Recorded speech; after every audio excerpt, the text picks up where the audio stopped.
Welcome to the Uncle's channel and video game news of the week. Now we got a lot to cover today, from a first-person Bloodborne hack to the latest announcements about Pokemon Legends, Diamond and Pearl, to more Skyrim remasters for some weird reason, and how Frogger is being brought to life for an NBC game show. But let's dive on in. First off, let's take a look at the Pokemon Direct, or the Pokemon Presents that got announced this past week. Now we finally got a deeper look at Pokemon Cafe Remix.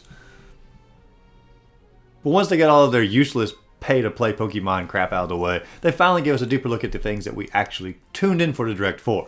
We finally got a much deeper look at Brilliant Diamond and Shining Pearl, as well as Pokemon Legends, and I have to say, I'm very excited for all three of these entries. Yes, I know some fans hate the new look that they've given Diamond and Pearl, but I still don't think it looks that bad. It's just sort of different. But they did announce some other changes for Diamond and Pearl, like being able to modify your outfit during the game, online battling, and an open area somewhat akin to the wild area in Pokemon Sword and Shield that's now called the Grand Underground. But for the most part, I think we know what we're going to get with these remakes, and so I don't think it really should be a big surprise when the games actually come out. You're either going to love it or going to hate it, and so sort of buy accordingly. But the most anticipated moment had to be the continued footage or the new trailer for Pokemon Legends that's coming out in January of 2022. Now, I honestly think this is the type of Pokemon game that players have wanted the Pokemon Company to make for several years at this point. It's an open world experience where you get to travel the countryside, exploring the area, surveying and capturing new Pokemon. But there's a lot that seems to have changed with the exploration part of that gives the Pokemon a more realistic approach. With small Pokemon like birds fleeing when you get nearby them, just like you would in real life, to large Pokemon being more territorial and confrontational of you if you try to get into their area. You also get to choose which Pokemon to battle against, and I love how the battle actually takes place right where you're at on the landscape. No more cutscenes that go to a battle arena or anything like that. It just simply takes place where you're at in real time. It's a small detail, but it's new for the series, and I absolutely love it. And even the battles seem to be remixed a little bit because you have different versions of moves, and that's going to add, a few more options to the fight as you go. Oh, and I also love that you get to craft your Pokemon balls from materials that you find on the environment. It just makes the game feel so much more involved, and I can't wait for all of that. Now, Pokemon Legends does take place in the same world as Pokemon Diamond and Pokemon Pearl, but it's a prequel to those games. But it also introduces some new Pokemon into Pokemon Legends, and has a lot of players wondering, if there's new Pokemon in Pokemon Legends and it's a prequel, then where are those Pokemon in Diamond and Pearl? And a lot of people have come to the conclusion that these Pokemon may actually go extinct within the game itself.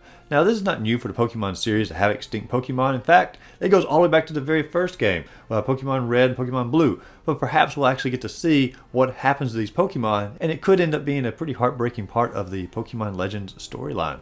But let's change gears a little bit here and talk about a hack to one of my all-time favorite games. We talk about a pretty decent amount on this channel, and that's going to be Bloodborne. This past week, a fan named Garden of Eyes released footage of a first-person version of Bloodborne he's been working on, and honestly, it looks amazing from the footage that's been released so far. And I can only imagine how drastically it would change how the game itself is played. Like when you're surrounded by a bunch of enemies, you don't really know what's behind you. I can't say I would like this better than a traditional game, but I think it would definitely be harder, and I'd definitely love to give it a try at some point or another.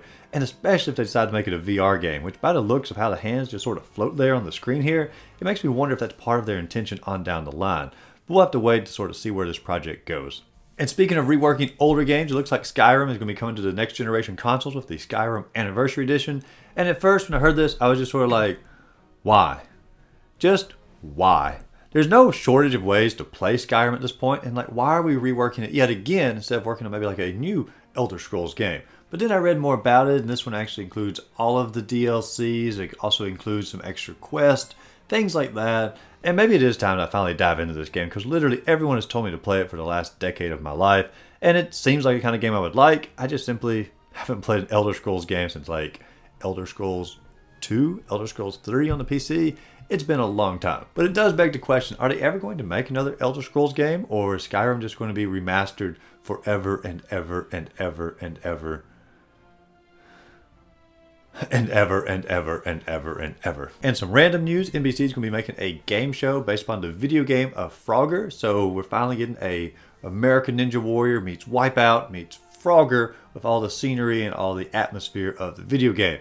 And I can't say it's a game show we've all been waiting on, but I'll be honest, I'll probably at least check it out. And when I heard about it, I actually went to the website to see if I could enter in to become a contestant on the show. But sadly, they've already filmed the entire season, and who knows if they'll even get a second one. But if they do, you better believe I'll be throwing my hat in the ring, see if I can get on there. I mean, it's every kid's dream to be in video games, even if it's Frogger, so this might be my only chance. And we'll wind the news down with Soulja Boy being back in the video game news or video game headlines with yet another controversy. He's now claiming that he owns Atari. In a video posted on his Twitter, he commends the success of his consoles, which they have all been riddled with legal problems due to emulation of games over the last several years, and he states that he now owns Atari. Atari quickly announced that he does not own Atari, with a tweet that said, "We know that CEO of Atari is a dream job, but that honor belongs to Wade Rosen." So, guess Soulja Boy is just going to have to keep on dreaming for that Atari leadership role. But that wraps up our video game news of the week. Be sure and comment down below which Pokemon game you're most excited for. Are you planning on getting the new Skyrim remastered? Or are you saddened that Soulja Boy does not indeed own Atari? But if you enjoyed this video, be sure and like and subscribe to the channel. And as always, go out there, find a great game to play, and just simply have a great rest of the day.